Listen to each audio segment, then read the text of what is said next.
अस्सलाम, मेरा नाम मोहम्मद जॉन हुसैन है। इस वक्त मैं तेहरान से आपके साथ मौजूद हूँ। सुबह के 11 बज रहे हैं और रात भर मैं टैली करता रहा हूँ कि कितनी शदीद ईरान ने इस वक्त बमबारी की है एप्स्टीन के दोस्तों के ऊपर, इसराइल और अमेरिका के ऊपर किस तरीके का हमला किया है आज रात। मैं खुद हैरान हो गया हूँ। मैं आपको नहीं बता सकता कि कितने टारगेट्स पे हिट किया है क्योंकि लिस्ट बहुत लंबी है।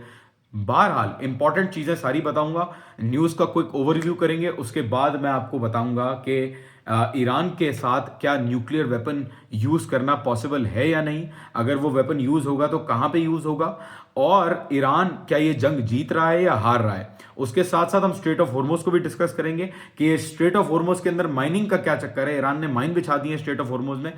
तेहरान से मैं आपको नुकसान बतावा आ रहा हूं, काफी दिनों से बताता हुआ आ रहा हूं, और कोई दो राय नहीं है, 10,000 सिविलियन इंफ्रास्ट्रक्चर जो है वो डैमेज और डिस्ट्रॉय किया गया है। ऑयल रिफाइनरीज पे, डिपोज पे हमला किया गया है, मिलिट्री बेसिस के ऊपर हमला किया गया है, पुलिस स्टेशन के ऊपर भी हमला किया गया है, और उसके साथ साथ मेट्रो स्टेशन के ऊपर, हॉस्पिटल्स के ऊपर, रेस्क्यू टीम्स के ऊपर, स्टेडियम्स के अंदर, रैलीज के पास, हर जगह हमले हुए हैं। लेकिन आज और कल रात हमले जो हुए हैं वो सिर्फ बैंक्स के सर्वर्स के ऊपर हुए हैं और एक बेस के ऊपर हमला हुआ है। उसके अलावा यहां पे कोई हमला नहीं हुआ।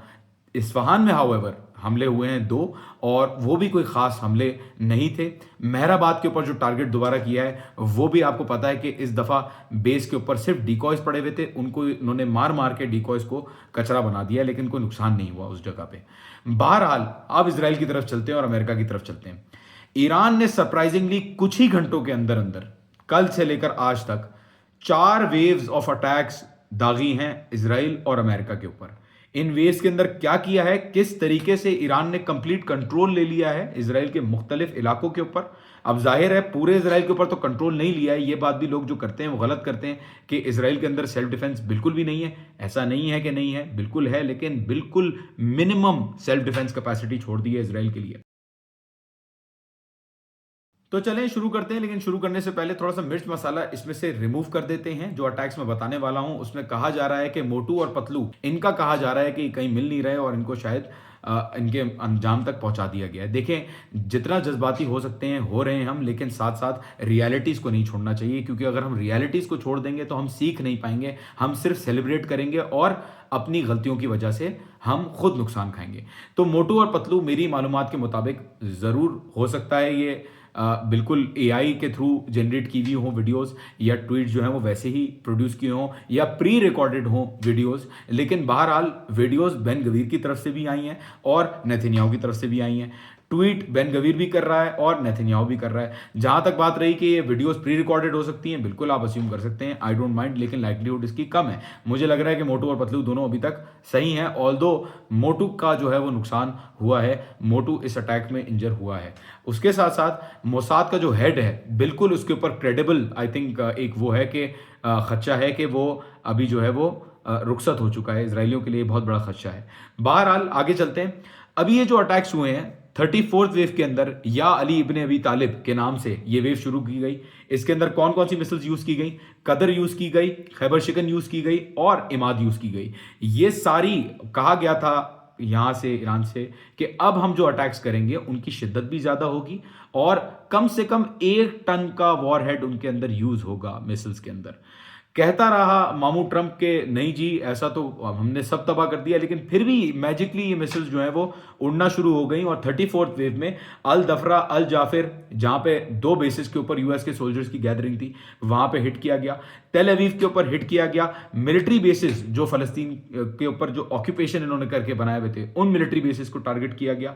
रमात डेविड एयरबेस को जो है वो हिट किया गया और हाइफा एयरपोर्ट के ऊपर जो है वो डैमेज किया गया। डिस्ट्रॉय नहीं किया गया, डैमेज किया गया। मसाला नहीं करना चाहता, मैं सच बताना चाहता हूं।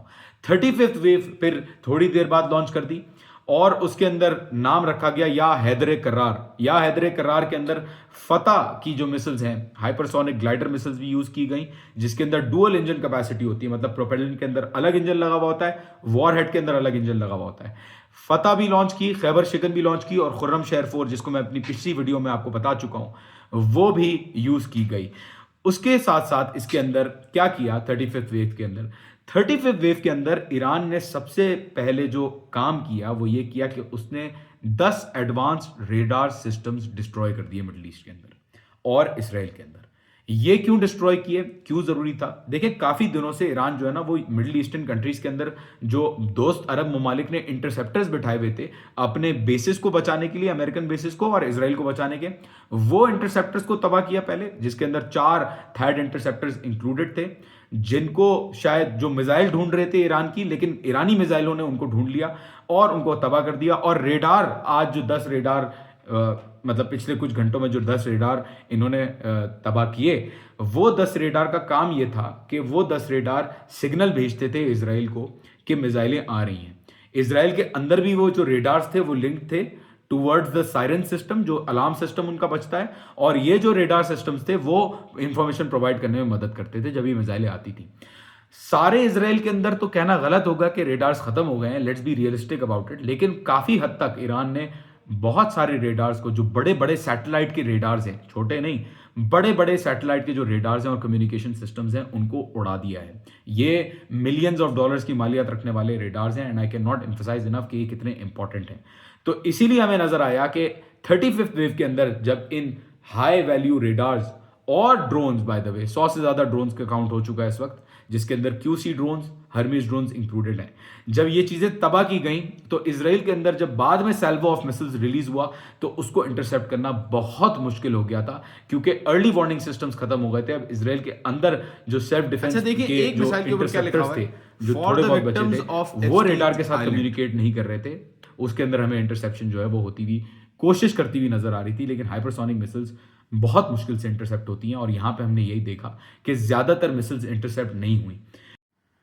35th वेव के बाद इजरायलियों को मैसेज आता है कि the last American radar systems in the region have been destroyed, your government leaders are lying to you, leave the country, the missiles are on their way to you, there is no shelter that can provide you with safety. मतलब तुम्हारे जो radar है America के वो destroy हो चुके हैं, तुम्हारे लोग झूठ बोल रहे हैं तुमसे, मुल्क छोड़ के चले जाओ, यहां मिसाइल्स आने वाली हैं और कोई शेल्टर तुम्हें नहीं बचा सकता। 36 वेव पर ईरान ने लॉन्च की। थोड़ी देर बाद इस 36 वेव पे दोबारा या अली इब्न अबी तालिब का नाम दे के इस वेव को उठाया गया। इसके अंदर कादिर, इमाद और खैबर शिकन मिसाइल्स दोबारा यूज हुई। ये हाइपरसोनिक ग्लाइडर मिसाइल्स हैं, और ये मिसाइल्स जो है वो मनूवरेबल भी होती हैं, मतलब इनको टारगेट जो है वो चेंज करना आता है बीच रास्ते के अंदर।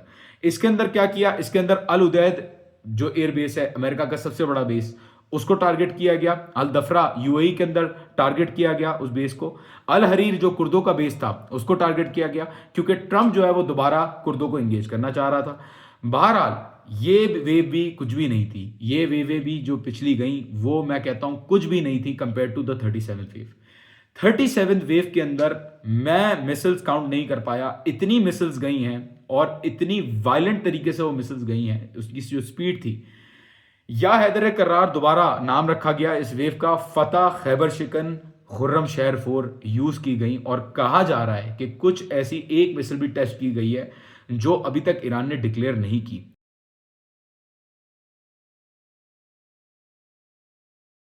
इस वेव के अंदर, जो कि ईरान कहता है कि सबसे खतरनाक और सबसे बड़ी भारी वेव थी ईरान की, इसके अंदर Tel Aviv, Beit Shemesh, American bases, UAE में, बहरीन में, कतर में, तीनों, Erbil, fifth fleet, Haifa, Hadera, Sheba oil field, kingdom of Saudi Arabia, reportedly ये सारी जगहों पे एक साथ ईरान ने इस एक वेव के अंदर टारगेट किए सारे ऑब्जेक्टिव्स, और इसके अंदर हमें बहरहाल नजर आया कि बहुत खतरनाक जो है वो इंपैक्ट्स हो रहे थे तेल अवीव के अंदर।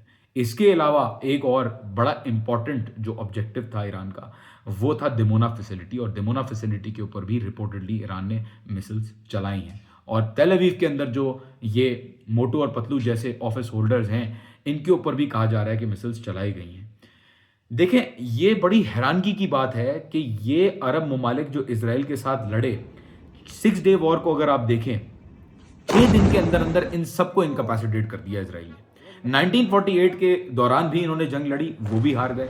अब ये नहीं है कि वो फलस्तीन के लिए लड़ रहे थे, ये बात बिल्कुल झूठ है। क्यों? क्योंकि यहां पे 1948 से लेकर 1967 तक अरब दुनिया के पास वेस्ट बैंक था, गाजा था, लेकिन उन्होंने ये जो टेरिटरीज थी उनको आजाद नहीं किया। इनकी फलस्तीनियों के साथ कोई इनको दिल लगी नहीं है, ये सिर्फ अपनी जमीन अपने पास रखना चाह रहे थे। ट्रांस जॉर्डन का मामला आप जाके पढ़ सकते हैं। और साथ ही साथ ये भी नजर आया हमें कि इन्हीं ममालिक ने ब्लैक सितंबर के बारे में अगर आप पढ़ें तो फलस्तीनियों को हजारों की तादाद में इन्हीं अरब ममालिक ने मारा। तो बात सारी ये है कि मोरल डिबेट नहीं कर रहे हैं हम, सिर्फ उन लोगों को काउंटर कर रहे हैं, उन बरसाती मेंढकों को काउंटर कर रहे हैं जो इस वक्त आ गए हैं, खड़े हो गए हैं और अरब दुनिया और इस्लाम का परचम लेके वो कहते हैं कि अरब दुनिया जो है वो बहुत ज़बरदस्त है इस्लाम के लिए और उसने बहुत ज़्यादा काम किया इस्लाम के लिए, जैसा कि 41 मुल्कों की फौज उन्होंने बनाई। बहरहाल वो कहाँ है अल्लाह जानता है। और जैसा कि उन्होंने सख्त मजम्मती अल्फाज यूज़ किए ओआईसी के अंदर जाके, और इसराइल और अमेरिका को माशाल्लाह से इंटरसेप्टर्स भी दिए, बेसिस भी दिए, उनके साथ डील्स भी की और इब्राहिम अकॉर्ड्स में भी चले गए। और अब जो नहीं गए थे इब्राहिम अकॉर्ड्स में वो गाजा पीस बोर्ड का हिस्सा हैं और माशाल्लाह फ़लस्तीन के लिए बहुत काम कर रहे हैं। बहरहाल सलाम है, बायस हुए बगैर ये सारी चीज़ें मैंने अपने व्हाट्सएप चैनल के ऊपर डाल दी हैं। मैं एडिटिंग नहीं कर सकता इन सारी चीज़ों की, बहुत सारी चीज़ें आप जाके देख लीजिएगा, जिसको फैक्ट चेक करना हो मैं हाजिर हूँ। हो सकता है कि आप मुझे गलत बोलें, लेकिन ये सारी खबरें सबसे पहले मैंने अपने व्हाट्सएप चैनल पे डाली हैं और ट्विटर पे भी मैंने इन चीज़ों को ब्रेक किया है बाकायदा। तो जब Pakistani news media WhatsApp channel पे देख रहा है तो आप भी देखें। बहरहाल इसके अलावा इन अटैक्स के साथ साथ हम अगर बात करें तो हिजबुल्लाह ने जो है वो बहुत शदीद हमले किए हैं इसराइल के ऊपर। अगर मैं समरी दूं आपको तो एक हफ्ते के अंदर 153 ऑपरेशंस किए हैं हिजबुल्लाह ने। उन ऑपरेशंस के अंदर मतलब आप समझिए ये 22 ऑपरेशंस पर डे हैं और इन ऑपरेशंस के अंदर 400 रॉकेट्स इस्तेमाल हुए हैं, 90 मिसाइल्स इस्तेमाल हुई हैं, 29 ड्रोन इस्तेमाल हुए हैं और 16 गाइडेड मिसाइल्स भी इस्तेमाल हुई हैं, जिसके साथ साथ 9 आर्टिलरी राउंड भी रिपोर्टेडली इस्तेमाल किए गए हैं। इसके अंदर हिजबुल्लाह ने क्या किया है, 2 कमांड सेंटर्स को निशाना बनाया है, 4 मिलिट्री फैक्ट्रीज को निशाना बनाया है, 74 फोर्टिफिकेशंस को निशाना बनाया है और 14 रिकॉनेसेंस यूनिट्स को निशाना बनाया है। सिर्फ यही नहीं बल्कि हिजबुल्लाह ने चुन चुन के 19 मिलिट्री व्हीकल जिसके अंदर टैंक्स मौजूद हैं उनको जो है वो निशाना बना के तबाह किया है और 2 ड्रोन भी साथ ही साथ गिराए हैं। और हिजबुल्लाह ने पेनिट्रेट किया 160 kilometres deep into Israeli territory और हिजबुल्लाह ने 22 शहरों के अंदर अपने अटैक्स किए, 22 बॉर्डर साइट्स के ऊपर उन्होंने हमले किए, 8 मिलिट्री बैरक्स भी उड़ाए, 15 साइट्स टोटल जो मुख्तलिफ चेक पॉइंट्स की दूसरी जगहों पे एग्जिस्ट करती थी वहां पे भी मारा और यहाँ पे 3 ड्रोन्स और गिराए बाद में और 39 ग्राउंड एडवांसेस किए इस पूरे हफ्ते के दौरान। अब चलते हैं स्ट्रेट ऑफ हॉर्मुज की तरफ। क्या ईरान ने स्ट्रेट ऑफ हॉर्मुज के अंदर माइंस बिछाई हैं? देखिए इसमें कोई शक नहीं है कि ईरान माइंस लगा सकता है और ईरान माइंस लगाएगा भी अगर ऐसी पोजीशन आई जहां पे उसको ऐसा लगा कि डू और डाई सिचुएशन है। देखिए ये झूठ बोलते हैं, ये सिर्फ ड्रामेबाजी करते हैं। इन्होंने पहले क्या किया, इनके एनर्जी जो सेक्रेटरी था उसने ट्वीट डाला कि हमने सक्सेसफुली जो है वो शिप हम ले गए हैं स्ट्रेट ऑफ हॉर्मुज से। बेइज्जती करके उसको खामोश करके अपना ट्वीट जो है वो डिलीट करना पड़ा। सामने है, आपके स्क्रीनशॉट में लगा दूंगा, ग्रुप पे भी मौजूद है। उसने वो ट्वीट डिलीट किया, फिर साथ साथ कॉन्स्पिरेसी ये डाली गई कि ईरान ने तो माइंस लगा दी हैं स्ट्रेट ऑफ हॉर्मुज के अंदर। क्यों माइंस लगा दी हैं ये मैं वजह बताता हूं। इसलिए माइंस लगाने का जो सोर्स है, अब इसका सोर्स भी देखें आप, सोर्स क्या है, 2 यूएस ऑफिशियल्स ने कहा है कि ईरान ने माइन बिछा दी हैं। भाई ईरान की अपनी जो कश्तियां वो जाने दे रहा है वो कश्तियां जा रही हैं, ठीक है जी। और माइंस बिछाने का जो बहाना कर रहा है अमेरिका वो इसलिए कर रहा है ताकि उसको अंदर ना आना पड़े स्ट्रेट ऑफ हॉर्मुज में, क्योंकि ये जो ट्रंप है ये जो बड़ी बड़ी बातें करता है और अब कह रहा है कि मैं शायद बात भी करूं, फॉक्स न्यूज में इंटरव्यू बोला कि हाँ मैं तो बात भी करूंगा शायद। भाई कहां से तुम्हें कोई किसी को बात ही नहीं करनी तुमसे, तुम किससे बात करोगे? सवाल ये है, या तो मना कर रहे हैं, लोग कह रहे हैं हम मारे जाएंगे, तुम बात कर रहे हो, तुम कह रहे हो मैं बात करूंगा, ये कह रहे हैं हम मारे जाएंगे। तो बात सारी ये है कि जब ये कह रहे हैं कि हम मारते जाएंगे तो आप बात किस तरीके से करेंगे? बहरहाल झूठ की एक इंतहा है कि ट्रंप ये कह रहा है कि माइंस बिछा दिए। उसके बाद यूएस नेवी ने क्या कहा? उसके बाद यूएस नेवी ने कहा कि माजरत, हम टैंकर्स को इस वक्त एस्कॉर्ट नहीं कर सकते। वो अमेरिका जो $1 ट्रिलियन स्पेंड करता है साल के अपनी मिलिट्री के ऊपर, मैं कहता हूं कि इस सुपर पावर को सुपर पावर का टाइटल देने वाला बहुत बड़ा बेवकूफ है। क्योंकि ना सिर्फ इन्होंने मार खाई जहां जहां ये गए, बल्कि यहां ईरान इतना सा, ईरान इनके सामने तो इतना सा ही है, इतना सा ईरान में जब ये $1 ट्रिलियन खर्च करके स्ट्रेट ऑफ हॉर्मुज से एक टैंकर नहीं ले जा पा रहे तो इनकी क्या इज्जत है? अब बात करते हैं इस इशू के ऊपर कि क्या एक न्यूक्लियर वॉर पॉसिबल है या न्यूक्लियर वेपन यूज करना पॉसिबल है। देखें मेरा मानना यह है कि बिल्कुल न्यूक्लियर वेपन यूज हो सकता है ईरान के ऊपर। जितना आप जज्बाती हैं उसको प्लीज जज्बात को साइड पे रखें, रैशनली सोचें। देखें इस वक्त अमेरिका और इसराइल बेताब हुए हैं, वो पागल हुए हैं। क्यों पागल हुए हैं? क्योंकि उन्होंने इतने सालों से सैंक्शंस लगा के रखी, इतने सालों तक कोशिश की, 2 जंगें मुसल्लत कर दी यहाँ पे, प्रोपागेंडा किया, न्यूक्लियर साइंटिस्ट को मारा, लेकिन फिर भी इनका जो ऑब्जेक्टिव है रिजीम चेंज का वो पूरा नहीं हुआ। अब रिजीम चेंज का ऑब्जेक्टिव पूरा नहीं हुआ तो उन्होंने जंग कर दी। जंग करने में आप देख रहे हैं कि ईरान रुक नहीं रहा, ईरान चला जा रहा है बावजूद अमेरिका के स्टेटमेंट्स के। ईरान जो है वो अपनी वेव लगातार बाद के बाद लड़के रॉकेट लोड कर रहे हैं और भेज रहे हैं। तो बात सारी ये है कि अब ट्रूप्स ऑन ग्राउंड तो हो नहीं सकता।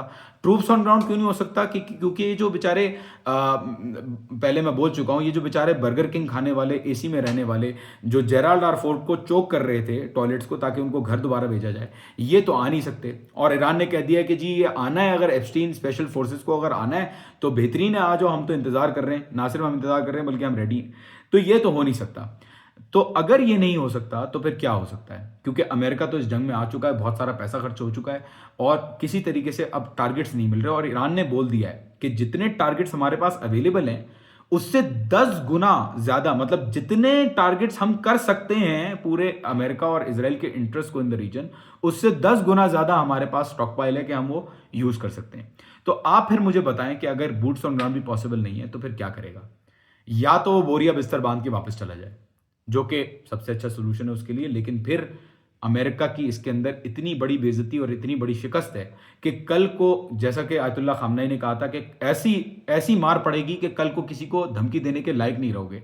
या तो वो वाली सिचुएशन हो जाएगी, या तो ये सिचुएशन हो जाएगी कि जाहिर सी बात है सिक्योरिटी कॉन्ट्रैक्ट्स कोई नहीं देगा, कोई मुंह नहीं लगाएगा, क्योंकि भरोसा उठ जाएगा जो इस जंग में हाल हुआ है उसको देख के। चांसेस भी इसके हैं कि अल्लाह ना करे, मेरे मुंह में खाक, अल्लाह ना करे कि ये इजराइल जो है वो न्यूक्लियर वेपन चलाएगा।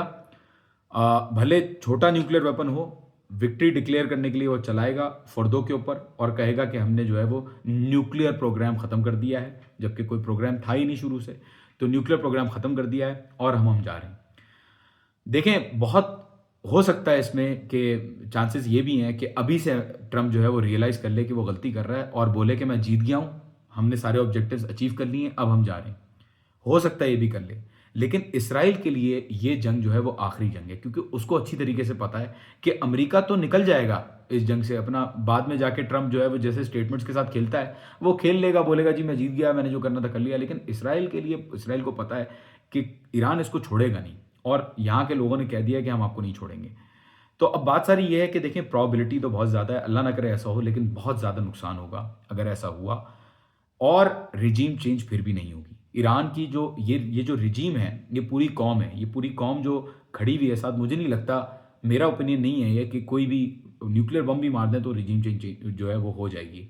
और अगर अटैक होता है ईरान के ऊपर, ऐसा कोई न्यूक्लियर अटैक करता है इसराइल, तो एक चीज़ जो कंसिडर करने की है वो ये भी है कि ईरान जैसे ही न्यूक्लियर अटैक होगा यहाँ पे, हर जगह तो नहीं होगा ना, तो ये जो मोज़ियाक फॉर्मेशन में लोग बैठे हुए हैं, सोल्जर्स, मोज़ियाक फॉर्मेशन मतलब डिसेंट्रलाइज्ड कमांड्स में जो लोग बैठे हुए हैं, जो रॉकेट पे रॉकेट दागे जा रहे हैं, ये नहीं रुकेंगे। भले आपने लीडरशिप को जो ख़त्म करके ट्राई कर लिया, लीडरशिप पे ये निज़ाम नहीं चल रहा। 8-9 दिन तक कोई सुप्रीम लीडर नहीं था ईरान का, फिर भी जिस तरीके के हमले हम देख रहे थे वो देख रहे थे। तो आप सोचें अगर न्यूक्लियर वेपन अगर यहाँ पर चल गया तो कितनी शिद्दत के साथ एक साथ बराज ऑफ मिसाइल्स जो है वो इजराइल की तरफ जाएंगी।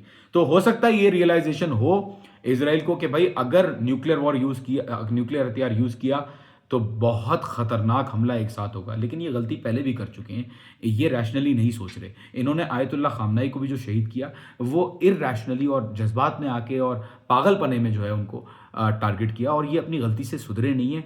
मुझे नहीं लगता ये अपनी गलती से सुधरेंगे। लेकिन बहरहाल हो सकता है अगर अमेरिका मूव आउट हो जाए और सिर्फ इसराइल रह जाए तो हो सकता है कि इसराइल बोले भाई मैं नहीं कर रहा, आई सबमिट। हो सकता है कि रीजनल डायनामिक्स चेंज हो जाएं, हो सकता है कि फिर कल को अमेरिका को किसी को बदमाशी करने की हिम्मत ना मिले। बहुत बहुत शुक्रिया आपका। व्हाट्सएप चैनल पे प्लीज़ आप फॉलो कर लें अगर आपको न्यूज़ देखनी है। इंशाल्लाह till next time, thank you.